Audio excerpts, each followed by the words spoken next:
తదుపరి కన్యా రాశి.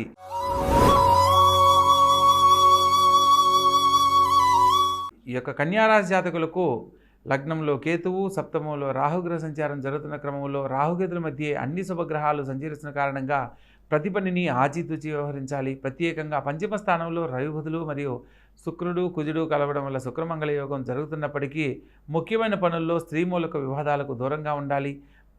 నూతన వ్యాపార ప్రయత్నాల్లో కొంత శుభం కలుగుతుంది. భాగస్వామ్య వ్యాపారస్తుల మధ్య విభేదాలు కలగకుండా జాగ్రత్త పడాలి.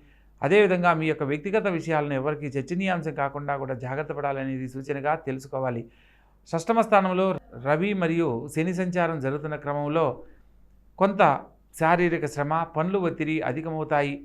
ముఖ్యమైన విషయాల్లో కొంత చీకాకులు కల్పించే విధంగా ఈ వారం యోగిస్తుంది కాబట్టి ప్రతి పనిని ఆలోచించి నిదానంగా ముందడుగు వేయాలి.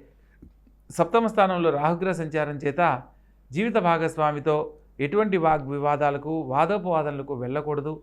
అష్టమ స్థానంలో గురుగ్రహ సంచారం చేత ప్రతి పనిలో కూడా కొంత అశ్రద్ధ చేయడం వల్ల కొంత మానసిక ప్రశాంతతను కోల్పోయే పరిస్థితులు ఎక్కువగా ఉంటాయి.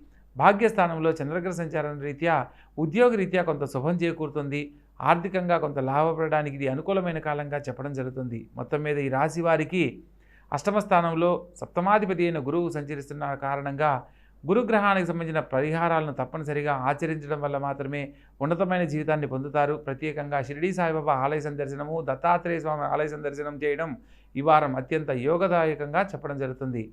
కాబట్టి చక్కగా ఆచరించండి, ఆనందకరమైన జీవితంలో జీవించండి.